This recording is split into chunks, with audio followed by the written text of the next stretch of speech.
നമസ്കാരം,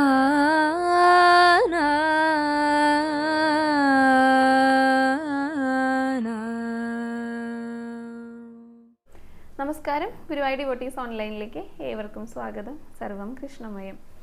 കൃഷ്ണായ വാസുദേവായ ദേവകീനന്ദനായ ച നന്ദഗോപകുമാരായ ഗോവിന്ദായ നമോ നമഃ. നമ്മളിൽ പലരും ക്ഷേത്ര ദർശനത്തിന് പോകുന്ന സമയത്ത് കേട്ടിട്ടുള്ള ഒരു കാര്യമാണ് ഈ ബലിക്കല്ലുകളിൽ ചവിട്ടാനായിട്ട് പാടില്ല എന്നുള്ളത്. ഇപ്പോൾ തിരക്കുള്ള സമയത്തൊക്കെയാണ് പോകുന്നതെങ്കിൽ ആ ബലിക്കല്ലിൻ്റെ അടുത്ത് കൂടെ പോകുമ്പോൾ മുതിർന്നവരൊക്കെ പറയും, അയ്യോ കുട്ടി ബലിക്കല്ലിൽ ചവിട്ടാനായിട്ട് പാടില്ല കേട്ടോ. ഇനിയിപ്പോൾ ചവിട്ടിയാൽ തന്നെ തൊട്ട് നിറയിൽ വെക്കാനായിട്ട് പാടില്ല എന്നും കൂടെ പറയാറുണ്ട്. ഇത് ചിലപ്പോൾ അറിയാതെയൊക്കെ പലർക്കും സംഭവിച്ചു പോയിട്ടുണ്ടായിരിക്കും കേട്ടോ. ഇങ്ങനെ കാണാറുണ്ട്. ഇപ്പം ഞാനും തൊഴാൻ പോകുന്ന സമയത്ത്, നമ്മൾ ഗുരുവായൂരപ്പൻ ഇങ്ങനെ തൊഴുതു നീങ്ങുന്ന സമയത്ത് ഇതുപോലെ ഒരു ദിവസം ആ തിടപ്പള്ളിയുടെ അവിടെ ഒരു ബലിക്കല്ലുണ്ടല്ലോ, അതൊരു കുട്ടി അറിയാതെ ചവിട്ടി. അപ്പോൾ ഈ കുട്ടിയുടെ അമ്മ ശ്രദ്ധിച്ചിട്ടാണ് നടക്കുന്നത്. ഈ ചവിട്ടിയത് കണ്ടപ്പോൾ ആ കുട്ടീനെ നന്നായിട്ട് വഴക്ക് പറയുന്നുണ്ടായിരുന്നു കേട്ടോ. അപ്പോൾ കുട്ടിക്ക് ആകെ പേടിയായി, ചെയ്യാൻ പാടില്ലാത്ത എന്തോ ഒരു കാര്യം ചെയ്തു എന്ന് അതിന് മനസ്സിലായി. എന്നിട്ട് ആ ഗണപതിയിൽ അവിടെ എത്തുന്നവരെയും നല്ല വഴക്ക് അതിന് കേൾക്കുന്നുണ്ടായിരുന്നു. അപ്പോൾ ഇതേപോലെയുള്ള സന്ദർഭങ്ങൾ നമ്മൾ കണ്ടിട്ടുമുണ്ട്. അപ്പോൾ ശരിക്കും പറഞ്ഞു കഴിഞ്ഞാൽ ഈ ബലിക്കല്ലുകളിൽ ചവിട്ടാനായിട്ട് പാടില്ലേ? ഇനിയിപ്പോൾ അങ്ങനെ ചവിട്ടിക്കഴിഞ്ഞാൽ തന്നെ അതിനെന്തെങ്കിലും ദോഷമുണ്ടോ? അപ്പോൾ അതിന് പരിഹാരം എന്താണ് ചെയ്യാനായിട്ട് സാധിക്കുക? യഥാർത്ഥത്തിൽ ഈ ബലിക്കല്ലുകൾ എന്ന് പറഞ്ഞു കഴിഞ്ഞാൽ എന്താണ്? ഇതിനെക്കുറിച്ചൊക്കെയാണ് ഇന്നത്തെ വീഡിയോയിൽ നമ്മൾ പ്രധാനമായിട്ടും പറയാനായിട്ട് പോകുന്നത് കേട്ടോ. അപ്പോൾ വീഡിയോ എല്ലാവരും മുഴുവനായിട്ട് കാണാനായിട്ട് ശ്രമിക്കുക. നമുക്ക് ആദ്യം തന്നെ ഇന്നലത്തെ ഗുരുവായൂരപ്പൻ്റെ അലങ്കാരം പറഞ്ഞുകൊണ്ട് തുടങ്ങാം. ഇന്നലെ നമ്മുടെ ഗുരുവായൂരപ്പനുണ്ടല്ലോ, ചതുർബാഹു ആയിട്ടുള്ള രൂപത്തിലായിരുന്നു ചാർത്തിയിട്ടുണ്ടായിരുന്നത്. 4 തൃക്കൈകളിലും ശംഖുചക്ര ഗദാപത്മത്തോട് കൂടിയിട്ട്. അപ്പോൾ ഭഗവാന്റെ ഇങ്ങനെയൊരു അലങ്കാരം വന്നു കഴിഞ്ഞാൽ എല്ലാവർക്കും ഒരു ആശ്വാസമാണ്. എന്തൊക്കെ ബുദ്ധിമുട്ടുകൾ, സങ്കടങ്ങൾ നമ്മുടെ മനസ്സിലുണ്ടെങ്കിലും ചതുർബാഹു ആയിട്ടുള്ള ഭഗവാനാണ് അലങ്കാരത്തിൽ നിറഞ്ഞു കഴിഞ്ഞാൽ ഒരു ആശ്വാസമാണ്. കാരണം എല്ലാത്തിൻ്റെയും, ഈ പ്രപഞ്ചത്തിൻ്റെ മുഴുവൻ സംരക്ഷകനായിട്ടുള്ള ഭഗവാനാണ്. അപ്പോൾ ആ രൂപത്തിൽ ചാർത്തിക്കഴിഞ്ഞാൽ നമ്മൾക്കും ഭഗവാൻ സംരക്ഷണം നൽകും, നമ്മുടെ ദുഃഖങ്ങളും ഭഗവാൻ കാണും എന്നുള്ള ആ ഒരു വിശ്വാസം ഉണ്ടല്ലോ, അതാണ് ഓരോ ഭക്തർക്കും ലഭിക്കുന്നത്. ഇപ്പോൾ കലശ ചടങ്ങുകളൊക്കെ കഴിഞ്ഞു, പ്രായശ്ചിത്തങ്ങൾ, പരിഹാരങ്ങൾ എല്ലാം കഴിഞ്ഞിട്ടാണ് ഭഗവാൻ വിശ്വരൂപത്തിൽ ദർശനം നൽകുന്നത്. നമ്മുടെ കുട്ടികളെ വെച്ചൊന്ന് സങ്കല്പിച്ച് നോക്കാം കേട്ടോ. നമ്മുടെ കുട്ടികൾക്ക് 2 മുഖങ്ങളുണ്ട്. ചെറിയ കുട്ടികളെ കാര്യം, നമ്മൾ കുട്ടികൾ എത്ര വളർന്നാലും, ഇപ്പം അമ്മമാർക്കൊക്കെ മനസ്സിലാകുന്നുണ്ടായിരിക്കും, അവരെത്ര വളർന്നാലും നമുക്ക് കുട്ടികളാണ്. അപ്പോൾ ഒരു കുട്ടിത്തം നിറഞ്ഞൊരു മുഖമുണ്ട്, അവർ കുറച്ച് മുതിർന്നിട്ടുള്ള ഒരു മുഖമുണ്ട്. അപ്പോൾ ഈ കഴിഞ്ഞ ദിവസങ്ങളിലൊക്കെ കുഞ്ഞുണ്ണി കൃഷ്ണനായിട്ടായിരുന്നല്ലോ ചാർത്തിയിട്ടുണ്ടായിരുന്നത്. ഇന്നലെ ആകട്ടെ ചതുർബാഹു ആയിട്ടുള്ള നമ്മുടെ ഗുരുവായൂരപ്പനായിട്ട്. അപ്പോൾ ആ ഒരു രൂപം വന്നു കഴിഞ്ഞാലേ ആ ആൾക്ക് എല്ലാം ചെയ്യാൻ സാധിക്കും. എന്തൊക്കെ സങ്കടങ്ങളായിട്ട് നമ്മൾ ഭഗവാനെ സമർപ്പിച്ചിട്ടുണ്ടോ, നിനക്ക് സങ്കടം വരുന്നുണ്ടോ, ഞാൻ ആശ്വാസം നൽകാമെന്നാണ് ഭഗവാൻ പറയുക. നിനക്ക് പ്രശ്നങ്ങളുണ്ടോ, അതിൻ്റെയൊക്കെ പരിഹാരങ്ങളും ഞാൻ നൽകാം. നിനക്ക് ഒറ്റപ്പെടലുണ്ടോ, ഞാനുണ്ടല്ലോ കൂട്ടിനെ, അങ്ങനെയാണ് ഭഗവാൻ പറയുക. അപ്പോൾ എന്തൊക്കെ സങ്കടങ്ങളുണ്ടെങ്കിലും അവിടെ പരിഹാരങ്ങളുണ്ട്. ഇപ്പോൾ പല ഭാവത്തിൽ ഭഗവാനെ കാണാനായിട്ട് ആഗ്രഹിക്കുന്നവരുണ്ട്. ഞാൻ അലങ്കാരം പ്രവചിക്കുന്ന വീഡിയോ ചെയ്യുമ്പോൾ ഓരോരോ ഭാവങ്ങളാണ് എല്ലാവരും അതിൽ രേഖപ്പെടുത്തുക. കുഞ്ഞുണ്ണിയായിട്ട്, ഓടക്കുള്ളിയൂതുന്ന മുരളീധരനായിട്ട്, താമരക്കണ്ണനായിട്ട്, അങ്ങനെയൊക്കെ കാണാനായിട്ട് ആഗ്രഹിക്കുന്നവർ ആ അലങ്കാരം വന്നു കഴിഞ്ഞാൽ അത് ദർശിച്ചു കഴിഞ്ഞാൽ അവരുടെ മനസ്സിലൊരു പ്രത്യേക സന്തോഷം ഉണ്ടാവും. പക്ഷെ ചതുർബാഹു ആയിട്ടുള്ള ഭഗവാൻ വന്നു കഴിഞ്ഞാൽ എല്ലാവർക്കും സന്തോഷം ഉണ്ടാവും. കാരണം എല്ലാവർക്കും വളരെ ഇഷ്ടം തോന്നുന്ന, വളരെ ആശ്വാസം തോന്നുന്ന ഒരു അലങ്കാരം തന്നെയാണ് ഈ ചതുർബാഹു ആയിട്ട് നിൽക്കുന്ന ഗുരുവായൂരപ്പൻ. കാരണം എല്ലാത്തിനും പരിഹാരം ഉണ്ട് അവിടെ. അപ്പോൾ സന്തോഷങ്ങളാണെങ്കിലും നമുക്ക് അവിടെ പറയാം, നമ്മുടെ സങ്കടങ്ങളാണെങ്കിലും നമുക്ക് അവിടെ പറയാം, നമ്മുടെ ഒറ്റപ്പെടലുകൾ, നമ്മുടെ വേദനകൾ എല്ലാം ഭഗവാന്റെ പാദങ്ങളിൽ സമർപ്പിക്കാം. അതിനെല്ലാം ഭഗവാൻ ഉത്തരവും നൽകും. അങ്ങനെയാണ്. അപ്പോൾ ആ ചതുർബാഹു ആയിട്ട് നിൽക്കുന്ന ശംഖുചക്ര ഗദാപത്മത്തോടു കൂടി നിൽക്കുന്ന ഗുരുവായൂരപ്പനായിട്ടായിരുന്നു ഇന്നലെ അലങ്കാരം ചാർത്തിയിട്ടുണ്ടായിരുന്നു കേട്ടോ. അപ്പോൾ ആ ഒരു രൂപം എല്ലാവരും നന്നായി മനസ്സിൽ കണ്ടിട്ട് തൊഴുതു പ്രാർത്ഥിച്ചോളൂ. ഭഗവാന്റെ പാദങ്ങളിൽ എല്ലാവരും ഒന്ന് നമസ്കരിച്ചോളൂ. ഗുരുവായൂരപ്പ ശരണം എന്നൊന്ന് കമൻറ്റ് ബോക്സിൽ രേഖപ്പെടുത്തിക്കോളൂ. അപ്പോൾ നമുക്കിനി ബലിക്കല്ലുകളെ കുറിച്ച് പറയാം കേട്ടോ. അപ്പോൾ ആദ്യം അതിൽ ചവിട്ടാനായിട്ട് പാടുണ്ടോ ദോഷമുണ്ടോ എന്നൊക്കെ പറയുന്ന മുൻപായിട്ട് എന്താണ് ബലിക്കല്ലുകൾ എന്ന് പറയാം, അത് ആരൊക്കെയാണെന്ന് പറയാം. എല്ലാവരുടെയും ഒന്നും എനിക്കറിയില്ല കേട്ടോ, എന്നാലും ഒരുവിധം അറിയാവുന്ന പേരുകളൊക്കെ പറയാം. ബലിക്കല്ലുകൾ എന്ന് പറയുന്നതേ ഭഗവാന്റെ പാർഷദന്മാരാണ്. അഷ്ടദിക്പാലകന്മാരെന്നൊക്കെ പറയില്ലേ, ഇവരൊക്കെയാണ്. അത് 8 ഭാഗങ്ങളിലായിട്ടുണ്ടാവുക. ആ 4 കോർണറുകളിൽ, മൂലകളിൽ ഉണ്ടായിരിക്കും, നടുഭാഗത്തും ഉണ്ടായിരിക്കും. അപ്പോൾ ആദ്യം നമ്മൾ പറയാൻ പോകുന്ന ബലിക്കൽ എന്ന് പറയുന്നത് ഭഗവാന്റെ നേരെ മുന്നിലാണ്, കിഴക്കു ഭാഗത്തായിട്ട് ഒരു ബലിക്കല്ലുണ്ട്. അതാണ് ഇന്ദ്രൻ. അപ്പോൾ നമ്മൾ സോപാന പടിയിൽ അതിൽ കൂടെ തൊഴുമല്ലോ, സോപാനം തൊഴിൽ ഉണ്ടാവുമല്ലോ, ആ ഒരു സമയത്താണ് സാധാരണ കാണുക. പക്ഷെ ഇപ്പം അവിടെ ഒരു പലകയൊക്കെ ഇട്ടിട്ട് ഇങ്ങനെ കവർ ചെയ്ത് വെച്ചിട്ടുണ്ട് കേട്ടോ. അത് എന്തുകൊണ്ടാണെന്നറിയോ? ആ കടക്കുന്ന വഴിയിലാണ്. പക്ഷേ ക്ഷേത്രങ്ങളിലൊക്കെ പോകുമ്പോൾ ആ സോപാനപ്പടിയുടെ മുന്നിലായിട്ട് ബലിക്കല്ലുകൾ കാണാം. അത് നമ്മൾ ചവിട്ടാൻ പാടില്ല. അപ്പോൾ ഗുരുവായൂർ ക്ഷേത്രത്തിനെ സംബന്ധിച്ചിടത്തോളം നല്ല തിക്കും തിരക്കൊക്കെ ആയിരിക്കും. ഭഗവാനെ കാണുക എന്നുള്ള ഒരു രീതിയിൽ ശ്രീലകത്തേക്ക് മാത്രമേ നമ്മുടെ ഭക്തർ നോക്കുള്ളൂ, താഴേക്ക് നോക്കില്ല. അപ്പൊ സ്വാഭാവികമായിട്ടും ആ ബലിക്കല്ലിനെ ചവിട്ടും. അപ്പൊ നന്നായിട്ട് ചവിട്ട് കൊള്ളുന്ന ഒരാളാണ് ഇന്ദ്രൻ എന്ന് പറയുന്നത്. അപ്പൊ എങ്ങനെയോ പറയാന്നറിയോ, ഈ ഗോവർദ്ധനോദ്ധാരണമൊക്കെ കഴിഞ്ഞിട്ടും ഇന്ദ്രന്റെ അഹങ്കാരമൊന്നും ശമിച്ചിട്ടില്ല. അതുകൊണ്ടാണ് ഇപ്പോഴും ചവിട്ട് കിട്ടുന്നതെന്ന് പറയും. അതങ്ങനെ പറയുന്ന ഒരു പറയാണ് കേട്ടോ, അതൊരു തമാശ രീതിയിൽ പറയാണ്. അപ്പൊ അങ്ങനെ ചവിട്ടാതിരിക്കാൻ വേണ്ടിയിട്ട് അവിടെ ഒരു പലക ഇട്ടിട്ടുണ്ട് ഇപ്പോൾ. അപ്പൊ അതിന്റെ മുകളിൽ കൂടെയാണ് ഭക്തർക്ക് കടക്കാനായിട്ട് സാധിക്കുക. അതുകൊണ്ട് ഇന്ദ്രനെ ചവിട്ടില്ല, അങ്ങനെയാണ്. അപ്പൊ അവിടെയാണ് ഇന്ദ്രൻ ഇരിക്കുന്നത് കേട്ടോ. അതാണ് ഒരു ബലിക്കൽ എന്ന് പറയുന്നത്. പിന്നെ നമ്മൾ ഭഗവാനെ തൊഴുത് ഇങ്ങനെ നീങ്ങുമ്പോൾ നാലമ്പലത്തിനകത്ത് തിടപ്പള്ളി ഉണ്ടല്ലോ, അത് അഗ്നികൂൺ എന്നാ പറയാ. അവിടെ ഒരു ബലിക്കലുണ്ട്, അവിടെ അഗ്നിയാണ് ഇരിക്കുന്നത്. അതും കടന്നു പോകുമ്പോഴാണ് പിന്നെ തെക്കു ഭാഗത്തായിട്ട് സപ്തമാതൃക്കള്, അതുപോലെ യമൻ, ഗണപതി, വീരഭദ്രനും ഒക്കെ ഇരിക്കുന്നത്. സപ്തമാതൃക്കൾ എന്ന് പറഞ്ഞു കഴിഞ്ഞാലേ 7 പേരാണ്. അവരുടെ സംരക്ഷകരായിട്ടാണ് ഗണപതി, വീരഭദ്രനും ഒക്കെ ഇരിക്കുന്നത്. അപ്പൊ ഈ 7 പേരെന്ന് പറയുന്നത് ഭഗവതിമാരാണെന്നാ പറയാ. നമ്മൾ നവരാത്രിയൊക്കെ പറഞ്ഞ സമയത്ത് ഓരോരോ ഭാവങ്ങളിൽ വന്ന ഭഗവതി ഉണ്ടല്ലോ, ശുംഭാനിശുംഭന്മാരെ വധിക്കാനായിട്ട് വന്നത്, അവർ തന്നെയാണ് ഇരിക്കുന്നതെന്നാണ് കേട്ടോ ആ ഒരു സങ്കല്പം. ഇവർക്ക് പേരുകളൊക്കെ ഉണ്ട്. ഒരാള് ബ്രഹ്മാണിയാണ്, പിന്നെ ഒരാള് മഹേശ്വരി, പിന്നെ കൗമാരി, വൈഷ്ണവി, വരാഹി, ഇന്ദ്രാണി, ചാമുണ്ഡി. ഇങ്ങനെയാണ് 7 പേര് അവിടെ ഇരിക്കുന്നത്. അപ്പോൾ ഈ 7 പേരും ബ്രഹ്മ, വിഷ്ണു, മഹേശ്വരന്മാരുടെ ശക്തികളാണ്. അപ്പോൾ ആദ്യത്തെ ബ്രഹ്മാണി എന്ന് പറയുന്നത് ബ്രഹ്മാവിൻ്റെ ശക്തിയാണ്. ഇപ്പോൾ കമ്മണ്ടിലൊക്കെ പിടിച്ചിട്ട് ജപമാലയൊക്കെ പിടിച്ചിട്ടാണ് ഇരിക്കുന്നത്. പിന്നെ വാഹനം എന്ന് പറയുന്നത് അരയന്നമാണ്. പിന്നെ അടുത്ത സപ്തമാതൃക്കളിൽ അടുത്തത് മഹേശ്വരി എന്ന് പറഞ്ഞല്ലോ, മഹാദേവന്റെ ശക്തിയാണ്, കാളയാണ് വാഹനം. പിന്നത്തത് കൗമാരി എന്നാണ് പേര്, കുമാരന്റെ സുബ്രഹ്മണ്യന്റെ ശക്തിയാണ്, മയിലാണ് വാഹനം. പിന്നത്തത് വൈഷ്ണവി, ഭഗവാന്റെ മഹാവിഷ്ണുവിന്റെ ശക്തിയാണെന്നാണ് പറയുക, ഗരുഡനാണ് വാഹനം. പിന്നെ താള് വരാഹിയാണ്, വരാഹി ദേവി, വരാഹി മൂർത്തിയുടെ ശക്തിയാണെന്നാണ് പറയുക. പിന്നത്തത് ആരാണ്?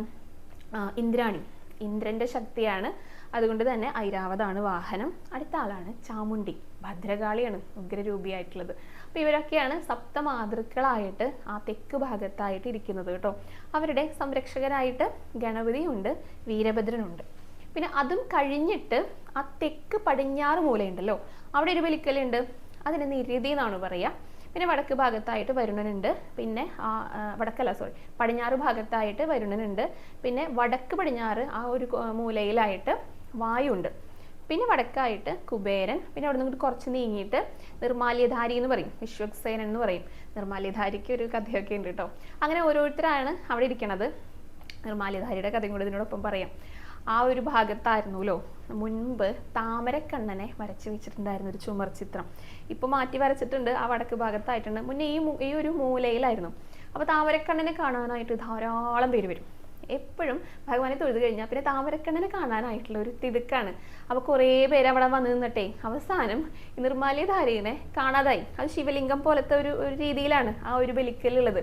അതിനെ കാണാനില്ല. ശിവലിക്ക് തൂങ്ങുന്ന സമയത്ത് നിർമാല്യധാരിനെ കാണാനില്ല. അന്വേഷിച്ച് നോക്കിയപ്പോൾ ആ കിണറിന്റെ മുക്കുന്നാണ് കിട്ടിയതെന്ന്. അപ്പൊ അതിനുശേഷമാണ് നമ്മുടെ താമരക്കണ്ണനെ ഇപ്പുറത്തേക്ക് മാറ്റി വരച്ചത്, അവിടുത്തെ ആ ഒരു തിരക്ക് മാറാൻ വേണ്ടിയിട്ടും പിന്നെ ഭക്തജനങ്ങൾക്ക് കൃത്യമായിട്ട് കാണാനും കൂടെ വേണ്ടിയിട്ട്. അപ്പൊ അങ്ങനെ ഒരു കാര്യം കൂടെ നിർമാല്യധാരിയുടെ ഒപ്പം പറയാറുണ്ട് കേട്ടോ. അപ്പൊ ഇവരൊക്കെയാണ് ആ നാലമ്പലത്തിനകത്ത് കാണാറ്. പിന്നെ ഉണ്ടിട്ട് എനിക്കറിയാവുന്നവരുടെ പേരാണ് ഞാൻ പറഞ്ഞിരിക്കുന്നത്. നാലമ്പലത്തിനകത്ത് ഉള്ളവര്. ഇനി ഇത് കൂടാതെ പുറത്തുണ്ട്, ചുറ്റമ്പലത്തിലുണ്ട്. നമ്മൾ വാതിൽമാടത്തിന്റെ അവിടെ കയറുന്നിടത്ത് വലിയൊരു ബലിക്കലുണ്ട്, അതിൻ്റെ അടുത്ത് പറഞ്ഞിട്ടുണ്ട്. ഈ ബലിക്കലിന് ചുറ്റിലായിട്ട് കുഞ്ഞു കുഞ്ഞു ബലിക്കല്ലുകൾ വേറെയുണ്ട്. അതേപോലെ തന്നെ ആ മഞ്ചാടി ചെമ്പിൻ്റെ അവിടെയായിട്ട്, അയ്യപ്പൻ്റെ അവിടെയായിട്ട്, പിന്നെ ആ കോർണറുകളിലൊക്കെ ബലിക്കല്ലുണ്ട്. അപ്പോൾ ഇത് ഏത് ബലിക്കല്ലാണെങ്കിലും ചവിട്ടരുത് എന്ന് പറയാറുണ്ട് കേട്ടോ. സാധാരണയായിട്ട് ഏറ്റവും കൂടുതൽ ചവിട്ട് കിട്ടുന്നത് ആ വാതിൽമാടത്തിന്റെ അവിടെ നിന്ന് കടക്കുന്ന ഭാഗത്തൊരു ബലിക്കല്ലുണ്ട്, അവിടെയാണ് ഏറ്റവും കൂടുതൽ ചവിട്ട് കിട്ടുക. അതെന്താന്ന് വെച്ചാൽ അവിടെ നല്ല തിരക്കുള്ളൊരു സ്ഥലമാണ്. ചിലപ്പോൾ 2 സൈഡിൽ നിന്നും വരുന്നുണ്ടായിരിക്കും. ഇപ്പോൾ ഒരു സൈഡിൽ നിന്നാണ് വരുന്നെങ്കിൽ കൂടെ ആ ഭാഗത്ത് എത്തിക്കഴിഞ്ഞാൽ ഭക്തജനങ്ങൾ ഒരു പ്രത്യേക തിക്കും തിരക്കൊക്കെ ഉണ്ടായിരിക്കും മിക്ക സമയങ്ങളിലും. അപ്പോൾ അറിയാതെ അങ്ങോട്ട് ഒരു ചായ്വ് വരുന്നത് നമ്മൾ എത്ര ചവിട്ടരുത് എന്ന് വിചാരിച്ച് അറിയുന്നവർ മനഃപൂർവ്വം ചവിട്ടില്ലല്ലോ. അറിയാത്തവരാണ്, അവർ കാണില്ല ഭഗവാനെ കാണുന്ന ഒരു തിടുക്കത്തിലെ. അപ്പോൾ എത്രയൊക്കെ നമ്മൾ ചവിട്ടരുതെന്ന് വിചാരിച്ചാലും ഒരു ഉന്തും തള്ളും വന്നു കഴിഞ്ഞാൽ അറിയാതെ അങ്ങോട്ട് പോകും. അതേപോലെ തന്നെ മുൻപൊരിക്കൽ കുറച്ച് മാസങ്ങൾക്ക് മുൻപ് ഈ വലിയ ബലിക്കല്ല് ചുറ്റി വരുന്ന രീതിയിൽ ആയിരുന്നു നാലമ്പലത്തിനകത്തേക്ക് കയറുന്നുണ്ടായിരുന്നത്. അപ്പോൾ ഈ ബലിക്കല്ലും അറിയാതെ തൊടും. ഇത് മനഃപൂർവ്വം നമ്മൾ തൊടുന്നതല്ല, ആ ഒരു തിക്ക് തിരക്കൊക്കെ വരുന്ന സമയത്ത് അങ്ങോട്ടേക്ക് ചാഞ്ഞു പോകുന്നതാണ്. അപ്പോൾ അറിയാതെ കുഞ്ഞു കുഞ്ഞു ബലിക്കല്ല് താഴെ ഇടുന്നതിനൊക്കെ അറിയാതെ ചവിട്ടിപ്പോകും. ഇതൊക്കെ അറിയാതെ ചെയ്യുന്ന, നമ്മൾ മനഃപൂർവ്വമല്ലാതെ ചെയ്യുന്ന കാര്യങ്ങളാണ്. അപ്പം യഥാർത്ഥത്തിൽ നമ്മൾ ചവിട്ടാനേ പാടില്ല. ഈ ബലിക്കല്ലുകളിൽ ഒന്നിലും ചവിട്ടാൻ പാടില്ല എന്നാണ് പറയുക. ഇനിയിപ്പോൾ അറിയാതെ ചവിട്ടിയാൽ പോലും നമ്മളത് തൊട്ട് നിറയിൽ വെക്കരുത് അങ്ങനെയും പറയും. കാരണം അത് തൊടാൻ പാടില്ല എന്നാണ് പറയുക. ചവിട്ടൽ മാത്രമല്ല, ചവിട്ടൽ പോയിട്ട് തൊടാൻ കൂടെ പാടില്ല എന്നാണ് പറയാറുള്ളത്. ഇതേപോലെ മുൻപൊരിക്കൽ ഈ ശബരിമലയിലേക്ക് പോകുന്ന ഭക്തർ ആ ഒരു സീസൺ ഉണ്ടല്ലോ, അപ്പോൾ ഇതേപോലെ ധാരാളം ഈ തമിഴ്നാട്ടിൽ നിന്നൊക്കെ ഭക്തർ വരും. അയ്യപ്പനെ കാണാനായിട്ട് വരുന്നവർ ഗുരുവായൂരപ്പനെയും കൂടെ കണ്ടിട്ടാണ് പോകുക. അപ്പോൾ അവർക്കൊന്നും അറിയില്ല ഇങ്ങനെ തൊടാൻ പാടില്ല, ചവിട്ടാൻ പാടില്ല എന്നൊന്നും. അപ്പോൾ അവരങ്ങനെ സപ്തമാതൃകളൊക്കെ ഇരിക്കുന്നത് കാണുമ്പോഴേ ഒരു പ്രത്യേക ഭംഗിയും കൂടെ ഉണ്ടല്ലോ. എല്ലാവരും കൂടെ ഇങ്ങനെ ഇരിക്കുമ്പോൾ എല്ലാതും ഇങ്ങനെ തൊട്ട് നിറയിൽ വെച്ച് തൊഴുതിട്ടാ പോകുക. അവർക്ക് അറിയില്ല കേട്ടോ, അതുകൊണ്ടാണ് അങ്ങനെ ചെയ്യുന്നത്. അപ്പോൾ അങ്ങനെ ചെയ്യുന്ന നിരവധി പേരുണ്ട്. അറിയാതെ അത് തൊടണം എന്ന് വിചാരിച്ചിട്ട്, അല്ലെങ്കിൽ അങ്ങനെ തൊടേണ്ടതാണ് എന്ന് വിചാരിച്ചിട്ട് തൊടുന്നവരൊക്കെ ഉണ്ട്. അപ്പോൾ അങ്ങനെ തൊടരുതെന്നാണ് പറയാം. കാരണം അവരൊക്കെ ശുദ്ധമായിട്ട് ഇരിക്കുന്നവരാണ്. നമ്മൾ തൊട്ട് കഴിഞ്ഞാൽ ശുദ്ധം മാറും. അങ്ങനെ പാടില്ലല്ലോ. ഇപ്പം മേൽശാന്തി തന്നെ നമ്മൾ കുളിച്ചിട്ട് വരുന്നത് കാണാം. അപ്പോൾ അവിടെയുള്ള ജീവനക്കാർ മാറി നിൽക്കുമെന്ന് പറയും. അത് തൊടാതിരിക്കാൻ വേണ്ടിയിട്ടാണ്. അപ്പോൾ തൊടാതെയാണ് അവരങ്ങനെ പോകുക. തൊട്ട് കഴിഞ്ഞാൽ ഒരു ശുദ്ധം മാറി പിന്നെയും പോയി കുളിക്കണം. അപ്പോൾ എന്താണ് പറഞ്ഞു വരണത്? ഈ ബലിക്കല്ലുകളും അവിടെ ഇരിക്കുന്നവരൊക്കെ ശുദ്ധമായിട്ട് ഇരിക്കുന്നവരാണ്. നമ്മൾ അവരെ തൊടാനായിട്ട് പാടില്ല. പിന്നെ ഇവർക്ക് ബലി തൂകുന്ന ആ ഒരു സമയത്തൊക്കെ ഇവരങ്ങനെ അവർക്ക് പ്രത്യേക സ്ഥാനങ്ങളൊക്കെ നൽകിയിട്ടുണ്ടെങ്കിലും കൂടെ അവർ ചിലപ്പോൾ അവിടെ ഇരുന്നൊന്നും വരില്ല കേട്ടോ. അവിടെയൊക്കെ ഇങ്ങനെ കറങ്ങി നടക്കുന്നൊക്കെ ഉണ്ടാവും. നമ്മുടെ ഉണ്ണിക്കണ്ണൽ എല്ലായിടത്തും നടക്കില്ലേ, അതേപോലെ തന്നെ. അപ്പോൾ ഈ ശീവേലിക്ക് പാണി കൊട്ടും. അങ്ങനെ ഈ പാണി കൊട്ടുന്നതിൻ്റെ ഒരു ഉദ്ദേശം എന്താണെന്ന് വെച്ച് കഴിഞ്ഞാൽ, ഈ ശബ്ദം കേട്ടിട്ടേ ഈ ചിലർക്കൊക്കെ ഈ കാഴ്ചയേക്കാൾ കൂടുതൽ കേൾവിയായിരിക്കും. നമ്മളിലുണ്ടല്ലേ, മനുഷ്യരിലും അങ്ങനെയുണ്ട്. അവർക്ക് കാഴ്ച നന്നായി പിടിക്കുന്നതിനേക്കാൾ കൂടുതൽ ശബ്ദം പെട്ടെന്ന് കേൾക്കും. അപ്പോൾ ഈ പാടി കൊട്ടുന്ന സമയത്ത് ഇവർ ചിലപ്പോൾ അവിടെ ഇവിടെയൊക്കെ നടക്കുകയായിരിക്കും. അപ്പോൾ അവർക്ക് മനസ്സിലാവും, അവിടെ നടക്കാനായിട്ട് പോകുന്നു, ഇവർക്ക് ഭക്ഷണം ലഭിക്കണ്ടേ. അപ്പോൾ അവർ ഓടി വരും. എവിടെയാണോ അവർ നിൽക്കുന്നത് അവരുടെ സ്ഥാനത്തേക്ക് ഓടി വരും. ആ ഓടി വരുന്ന സമയത്ത് ചിലപ്പോൾ നമ്മളൊക്കെ ആയിട്ട് കൂട്ടിമുട്ടാൻ സാധ്യതയുണ്ട്. അപ്പോഴൊക്കെ ശുദ്ധം മാറും. അതുകൊണ്ടൊക്കെയാണ് ഈ ശിവേലിക്ക് ബലി തൂകുന്ന സമയത്ത് മേൽശാന്തി വരുമ്പോൾ ആ പ്രദക്ഷിണ വഴിയിൽ നിന്ന് മാറി നിൽക്കാനായിട്ട് പറയും. അപ്പോൾ അവിടെ ക്യൂ നിൽക്കുകയാണെങ്കിൽ അവിടെ നിന്ന് മാറിയിട്ട് അപ്പുറത്തേക്ക് ഇറങ്ങി നിൽക്കാനായിട്ട് പറയാറുണ്ട്. കാരണം എന്താണെന്ന് വെച്ചാൽ ഇവർ വരുന്ന സമയത്ത് കൂട്ടിമുട്ടാൻ പാടില്ല. അപ്പം നമ്മൾ തന്നെ പ്രദക്ഷിണം വെച്ചുകൊണ്ട് പോകുക. ഒരാൾ അപ്രദക്ഷിണമായിട്ട് ഓടി വരിക എന്ന് വിചാരിക്കും. കൂട്ടിയിടി എന്ന് പറയുന്നത് തീർച്ചയായിട്ടും സംഭവിക്കുന്ന ഒരു കാര്യമാണ്. അപ്പോൾ അത് ഒഴിവാക്കാൻ വേണ്ടിയിട്ടാണ് ആ പ്രദക്ഷിണ വഴിയിൽ നിന്ന് നീങ്ങി നടക്കുക അല്ലെങ്കിൽ ഇറങ്ങി നടക്കൂ എന്ന് പറയുന്നത്. അത് മാത്രമല്ല കേട്ടോ, അപ്പോൾ അവിടുത്തെ ഇപ്പോൾ ഒരു ക്ഷേത്രത്തിലെ ഭഗവാനും അവിടുത്തെ ബലിക്കല്ലുകളും തമ്മിൽ ഒരു ബന്ധമുണ്ടെന്ന് പറയും. നൂല് വെച്ചിട്ട് അത് ബന്ധിപ്പിച്ചിട്ടുണ്ട്. ഒരു പ്രത്യേക ഒരു എനർജി വലയം എല്ലാത്തിനെയും കൂടെ ബന്ധിപ്പിക്കുന്നതായിട്ടുണ്ട്. അപ്പോൾ അതൊന്നും നമ്മൾ മുഖേന അത് മുറിയാനായിട്ട് പാടില്ല. അതുകൊണ്ടും കൂടിയിട്ടാണ് ഇറങ്ങി നടക്കൂ എന്ന് പറയാനുള്ളത്. പിന്നെ അവർ ഭക്ഷണം കഴിക്കല്ലേ, സ്വസ്ഥമായിട്ടിരുന്ന് ഭക്ഷണം കഴിച്ചോട്ടെ. അപ്പോൾ ഈ ബലിക്കല്ലുകൾ എന്ന് പറയുന്നത് ഭഗവാന്റെ പാർശ്വതന്മാരാണ്. അവർ ഞാൻ പറഞ്ഞല്ലോ, ഇവരൊക്കെയാണ് ബലിക്കല്ലുകളായിട്ടുള്ളത്. അപ്പോൾ നമ്മൾ ഒരിക്കലും, ഇപ്പോൾ ഈ വീഡിയോ കാണുന്ന കുറച്ച് പേർക്കൊക്കെ അറിയുന്നുണ്ടായിരിക്കും, അറിയാത്തവരുണ്ടായിരിക്കും. അപ്പോൾ ഇനി ക്ഷേത്രത്തിലൊക്കെ പോകുന്ന സമയത്ത് ബലിക്കല്ലുകളൊക്കെ കണ്ടു കഴിഞ്ഞാൽ അത് തൊടാതിരിക്കാൻ ശ്രമിക്കുക, ചവിട്ടാതിരിക്കാൻ ശ്രമിക്കാന്ന് നമുക്ക് പറയാനായിട്ട് പറ്റുള്ളൂ. ഇനിയിപ്പോൾ അറിയാതെ തൊട്ട് കഴിഞ്ഞാൽ പോലും, നമ്മൾ അറിയാതെ അല്ലെങ്കിൽ ചവിട്ടി കഴിഞ്ഞാൽ പോലും അയ്യോ ഞാൻ അറിയാതെ ചവിട്ടിയില്ലോ എന്ന് ക്ഷമിക്കണേ എന്ന് പറഞ്ഞിട്ട് തൊട്ട് നിറയിൽ വെക്കാതിരിക്കുക. കാരണം ഈ തൊടുമ്പോൾ ഞാൻ പറഞ്ഞല്ലോ ശുദ്ധം മാറുകയാണ് ചെയ്യുക. നമ്മളതിനെ ഒരാൾ വന്ന് തൊട്ടു അല്ലെങ്കിൽ ഒരാൾ വന്നിട്ട് ഒന്ന് ചവിട്ടി, ഇത് ഒരുപാട് പേര് വന്ന് ചെയ്യുമ്പോൾ നമുക്കൊരു ബുദ്ധിമുട്ടുണ്ടാകും അല്ലേ, നമുക്ക് ഇഷ്ടാവില്ല അങ്ങനെ തൊടുന്നതും പിടിക്കുന്നതും ഒന്നും. ഇതേപോലെ തന്നെയാണ് വരും. അപ്പോൾ ആ ഒരു സങ്കല്പം വെച്ചിട്ട് നമ്മൾ ചിന്തിച്ച് നോക്കുകയാണെങ്കിൽ അത് പറയുന്നത് ശരിയായിട്ടുള്ള കാര്യമല്ലേ. അപ്പോൾ അങ്ങനെ തൊടാതിരിക്കുക. ഇനിയിപ്പോൾ നമ്മൾ അറിയാതെ ചവിട്ടിപ്പോയി എന്നങ്ങോട്ട് വിചാരിക്കുക. അപ്പോൾ ഒരു ക്ഷമാപണം പറയുക, അയ്യോ ഞാൻ അറിയാതെ ചെയ്തതാണെന്ന് പറഞ്ഞാൽ അതവർക്ക് മനസ്സിലാവും. നമ്മൾ ഒരു തവണയല്ലേ ചെയ്തുള്ളൂ, അറിയാതെയാണല്ലോ ചെയ്തത്, പിന്നെയും ചെയ്യുമ്പോഴാണ് പ്രശ്നം വരിക. അപ്പോൾ നമ്മൾ എന്ത് ചെയ്യുക, ക്ഷമ ചോദിക്കുക, ഭഗവാന്റെ അടുത്ത് ക്ഷമ ചോദിക്കുക. ആ ബലിക്കല്ലുകൾ ആരാണെങ്കിൽ കൂടെ ഭഗവാന്റെ അടുത്ത് ചോദിച്ചു കഴിഞ്ഞാൽ പിന്നെ ഒരു ബുദ്ധിമുട്ടുമില്ല. നമ്മൾ അറിയാതെ ചെയ്തതാണെങ്കിൽ അറിയാതെ ചെയ്തിട്ടുള്ള തെറ്റുകൾക്ക് പ്രായശ്ചിത്തം എന്ന് പറയുന്നത് പശ്ചാത്താപമാണെന്നാണ് പറയുക. പലതവണ ഇന്നലെയും കൂടെ ഞാൻ പറഞ്ഞിട്ടുണ്ടായിരുന്നു, പശ്ചാത്താപം ഉണ്ടായാൽ മതി, പിന്നെ നമ്മളത് ആവർത്തിക്കാതിരിക്കുക. അതാണ് പറയാനായിട്ടുള്ളത് കേട്ടോ. പിന്നെ ഇപ്പോൾ ഗുരുവായൂർ ക്ഷേത്രത്തിൽ മാത്രമല്ല കേട്ടോ, ഏത് ക്ഷേത്രങ്ങളിലാണെങ്കിലും അവിടെ ബലിക്കല്ലുകൾ ഉണ്ടായിരിക്കും. അവിടുത്തെ ആളുകൾ വ്യത്യാസം ഉണ്ടായിരിക്കുന്നുള്ളൂ, അതായത് പാർഷദന്മാർ വ്യത്യാസം ഉണ്ടായിരിക്കും. കാരണം മഹാവിഷ്ണുവിൻ്റെ പാർഷദന്മാരല്ല മഹാദേവൻ ഉണ്ടായിരിക്കുക, മഹാദേവന്റെ പാർഷദന്മാരല്ല ഭഗവതിക്ക് ഉണ്ടായിരിക്കാം. ആ വ്യത്യാസമൊക്കെ ഉണ്ടായിരിക്കുള്ളൂ. ബാക്കിയുള്ള ആ ഇരിക്കുന്ന രീതികളും ഒക്കെ അതേപോലെ തന്നെയായിരിക്കും. ഇപ്പോൾ ഇന്ദ്രൻ എപ്പോഴും കിഴക്ക് വശത്തിരിക്കുക, ഇപ്പോൾ ഭഗവാൻ അല്ലെങ്കിൽ മഹാവിഷ്ണു പടിഞ്ഞാറോട്ട് തിരിഞ്ഞിട്ടാണ് ഇരിക്കുന്നതെങ്കിൽ കൂടെ ഇന്ദ്രൻ ഇരിക്കുന്നത് കിഴക്ക് വശത്താണ്. അപ്പോൾ ഓരോരുത്തർക്കും ഓരോരോ സ്ഥാനങ്ങളുണ്ട്, അതിലൊന്നും മാറ്റം ഉണ്ടായിരിക്കില്ല. ബാക്കി സംഭവങ്ങളൊക്കെ ഒന്ന് തന്നെയാണ് കേട്ടോ. ഏതാണോ അവിടുത്തെ ദേവൻ അവരുടെ പാർഷദന്മാർ വ്യത്യാസം ഉണ്ടായിരിക്കും, അത്രേ ഉള്ളൂ. അപ്പം അതാണ് ഈ ബലിക്കല്ലുകളെ കുറിച്ച് പറയാനായിട്ടുള്ളത്. അപ്പം ഇനി ആരും ബലിക്കല്ലുകളിലെ അറിയാതെ പോലും ചവിട്ടാതിരിക്കാൻ ശ്രമിക്കുക. പിന്നെ ചവിട്ടിയാലും തൊടാതിരിക്കാൻ ശ്രമിക്കുക. അറിയാതെ സംഭവിച്ചിട്ട് പോയിട്ടുണ്ടെങ്കിൽ ഭഗവാന്റെ അടുത്ത് ക്ഷമാപണം നടത്തുക, അത്രേ ഉള്ളൂ കേട്ടോ.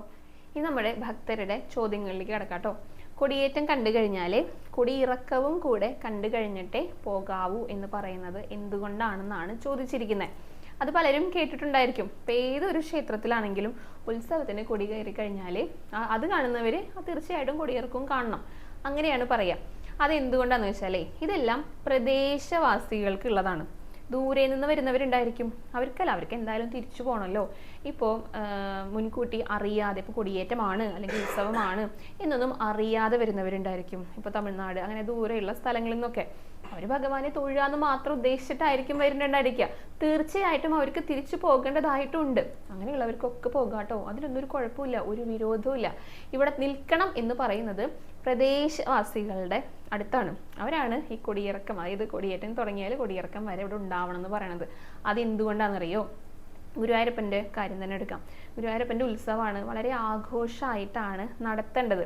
അപ്പോൾ അതെല്ലാം നടത്തേണ്ടത് ഈ പ്രദേശവാസികളും കൂടിയിട്ടാണ്. അതുകൊണ്ടാണ് പോകരുത് എന്ന് പറയണത് കേട്ടോ, അല്ലാതെ വേറെ ഒന്നും കൊണ്ടല്ല. ഇപ്പോൾ ദൂരെ നിന്ന് വരുന്നവരൊക്കെയാണെന്ന് വിചാരിക്കാം. ഇപ്പോൾ ഉത്സവം ആണ് എന്നറിഞ്ഞിട്ടാണ് വരുന്നത്.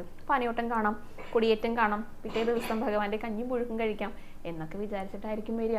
അപ്പോൾ അവർക്ക് തിരിച്ചു പോകേണ്ടതാണ്, ഇവിടെ സ്റ്റേ ചെയ്യാൻ പറ്റില്ല. അങ്ങനെയുള്ളവർക്കൊക്കെ പോകാം. പ്രദേശവാസികളുടെ അടുത്താണ് പോകരുത് എന്ന് പറയാറുള്ളത് കേട്ടോ. ഗുരുവായൂർ ക്ഷേത്രത്തിൽ മാത്രമല്ല, നമ്മുടെ അടുത്തുള്ള വേറെയും ക്ഷേത്രങ്ങൾക്ക് ഉണ്ടായിരിക്കുമല്ലോ. അപ്പോൾ തട്ടകത്തെ അമ്പലം എന്നൊക്കെ പറയില്ലേ, അതേപോലെ ഏത് ക്ഷേത്രങ്ങളിലാണെങ്കിലും അവിടുത്തെ ഉത്സവം കഴിയുന്നത് വരെ ആ പ്രദേശവാസികൾ പോകരുതെന്നാണ് പറയുക. കാരണം ഇവരൊക്കെ കൂടിയിട്ടാണ് ആ ഒരു ഉത്സവം ആഘോഷമാക്കി മാറ്റേണ്ടത്. അപ്പോൾ അവർ പോയി കഴിഞ്ഞാൽ എന്താകും സ്ഥിതി? അതുകൊണ്ടാണ് അങ്ങനെ പറയണത്. പ്രദേശവാസികൾ നിർബന്ധമായിട്ടും അവിടെ ഉണ്ടായിരിക്കണം എന്നാണ് ഉദ്ദേശിക്കുന്നത്. അല്ലെങ്കിൽ കൊടിയേറ്റം കണ്ടു, അപ്പോൾ കൊടിയിറക്കവും നമ്മൾ കാണണം എന്നല്ല ഉദ്ദേശിക്കുന്നത്, അതുവരെ അവിടെ ഉണ്ടായിരിക്കണം, ആ പ്രദേശത്ത് ഉണ്ടായിരിക്കണം, അവിടെ വിട്ടു പോകാനായിട്ട് പാടില്ല എന്നാണ് അതുകൊണ്ട് ഉദ്ദേശിക്കുന്നത് കേട്ടോ. അത് പ്രദേശവാസികൾക്കുള്ളതാണ്. ദൂരെ നിന്ന് വരുന്നവർക്കൊന്നും യാതൊരുവിധ കുഴപ്പമില്ല. നമ്മുടെ പ്രദേശത്ത് ഉത്സവമാണോ, നമ്മളത് ഗംഭീരമായിട്ട് ആഘോഷിക്കുക, കേമമായിട്ട് നടത്തുക, അതാണ് ഉദ്ദേശിക്കുന്നത്. അതിന് വേണ്ടിയിട്ടാണ് നമ്മുടെ അടുത്ത് അവിടെ ഉണ്ടാകണം എന്ന് പറയുന്നത് കേട്ടോ. ഇനി ഒരു അമ്മ ചോദിച്ച ഒരു ചോദ്യമാണ് കേട്ടോ. മകൻ്റെ വിവാഹം നടക്കാനായിട്ട് വഴിപാട് നേർന്നിട്ടുണ്ട്, അത് സ്വയംവരാണ്.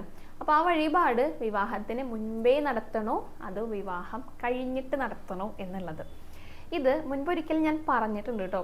എന്നാലും ഇത് രണ്ട് തരത്തിലും നമുക്ക് ചെയ്യാം. നമ്മുടെ പ്രാർത്ഥനയ്ക്ക് അനുസരിച്ചാണ്. ഇപ്പം നമ്മൾ പ്രാർത്ഥിക്കുകയാണ്, ഭഗവാനെ എൻ്റെ മകൻ്റെ വിവാഹം പെട്ടെന്ന് നടത്തി തന്നാലേ, നല്ലൊരു ബന്ധം നേരെയാക്കി തന്നു കഴിഞ്ഞാൽ ഞാൻ ഈ സ്വയംവരം കൃഷ്ണനാട്ടം നടത്തിക്കോളാം എന്ന് പ്രാർത്ഥിക്കുന്നവരുണ്ട്. അതായത് വിവാഹം നടത്തിയാലാണ് കൃഷ്ണനാട്ടം ചെയ്യുക എന്നുള്ള രീതിയിൽ പ്രാർത്ഥിക്കുന്നവർ. അപ്പോൾ അവർ അങ്ങനെ ചെയ്യാം. വിവാഹം നടത്തി കഴിഞ്ഞിട്ട്, വിവാഹം നടന്നു കഴിഞ്ഞാൽ അപ്പോൾ ആ കുട്ടിയും അതായത് വരനും വധുവും കൂടെ വന്നിട്ട് ആ ഒരു വഴിപാട് നടത്താൻ സാധിക്കുമെങ്കിൽ അവർക്ക് കാണുക. ഇനിയിപ്പോൾ അവർക്ക് വരാൻ സാധിക്കാത്ത അവസ്ഥയാണെങ്കിലും കുഴപ്പമില്ല, വിവാഹം കഴിഞ്ഞിട്ട് സ്വയംവരം ഷീട്ടാക്കിയിട്ട് ചെയ്യുന്നവരുണ്ട്. ഇനി അത് കൂടാതെ ഭഗവാനെ എൻ്റെ മകൻ്റെ വിവാഹം നടക്കാനായിട്ട് ഞാൻ നിനക്ക് സ്വയംവരം കൃഷ്ണനാട്ടം നടത്തിക്കോളാം എന്ന് പറയും. അപ്പോൾ അത് നേരത്തെ തന്നെ ചെയ്യും. അപ്പം നമുക്ക് അതൊരു വിശ്വാസം, രണ്ടും വിശ്വാസം തന്നെയാണ്. അപ്പോൾ രണ്ട് തലത്തിലുള്ള വിശ്വാസങ്ങളാണ്, അതാണ് വ്യത്യാസം. ഭഗവാൻ അത് നടത്തി തരുന്നുള്ള പൂർണ്ണമായിട്ടുള്ള വിശ്വാസം നമുക്കുണ്ടെങ്കിൽ നമുക്ക് നേരത്തെ വഴിപാട് ചെയ്തൂടെ. അപ്പം അങ്ങനെ ചിന്തിക്കുന്നവരുണ്ട്. അപ്പം അങ്ങനെയുള്ളവരാണ് ആദ്യമേ തന്നെ വഴിപാടുകൾ ചെയ്യാം. അത് നടത്തി തരുന്നുള്ള കാര്യം ഉറപ്പാണ്. അപ്പം നമുക്ക് ആ വഴിപാട് ചെയ്യുക എന്നുള്ളത് ഒരു ബുദ്ധിമുട്ടുള്ള കാര്യമല്ല. അപ്പം അങ്ങനെ നേരത്തെ ചെയ്യുന്നവരുണ്ട്. ആഗ്രഹം, ഏതാഗ്രഹമാണെങ്കിലും, വിവാഹം മാത്രമല്ല കേട്ടോ, ഏതാഗ്രഹമാണെങ്കിലും അത് നടന്നിട്ട് ചെയ്യുന്നവരുണ്ട്. അപ്പം അത് ഓരോരുത്തരുടെ ചിന്തകൾക്കനുസരിച്ച്, അവരുടെ മനസ്സിൻ്റെ ആ സ്ഥിതിക്കനുസരിച്ച് ഭഗവാനോടുള്ള ആ ഒരു വിശ്വാസം എല്ലാവർക്കും ഉണ്ട്. അപ്പോൾ അതുകൊണ്ട് ഞാൻ അത് പറയണില്ല. ഓരോരുത്തരുടെ പ്രാർത്ഥനകൾക്കനുസരിച്ചിട്ടാണ്. അപ്പോൾ അത് ഏത് തരത്തിൽ വേണമെങ്കിലും ചെയ്യാം. അപ്പോൾ അത് എങ്ങനെയാണ് നമ്മൾ പ്രാർത്ഥിക്കുന്നത് അങ്ങനെ ചെയ്തോളൂ എന്നാണ് പറയാനായിട്ടുള്ളത് കേട്ടോ. അപ്പോൾ ഇന്ന് ഇത്രയൊക്കെ കാര്യങ്ങളാണ് പറഞ്ഞിരിക്കുന്നത് കേട്ടോ. എല്ലാവർക്കും മനസ്സിലായിട്ടുണ്ട് എന്ന് തന്നെ കരുതുകയാണ്. പിന്നെ ഇന്ന് ഉത്സവം 1ാമത്തെ ദിവസമാണ്. ആനയോട്ടൊക്കെയാണ് ഇനി നടക്കാനായിട്ട് പോകുന്നത്. ആരാണ് വിജയിക്കുക എന്നൊന്നും അറിയില്ല. എന്നിരുന്നാലും ആർക്കാണെങ്കിലും ഭഗവാൻ തീർച്ചയായിട്ടും ഒരാനയ്ക്ക് ആ ഒരു ഭാഗ്യം നൽകും.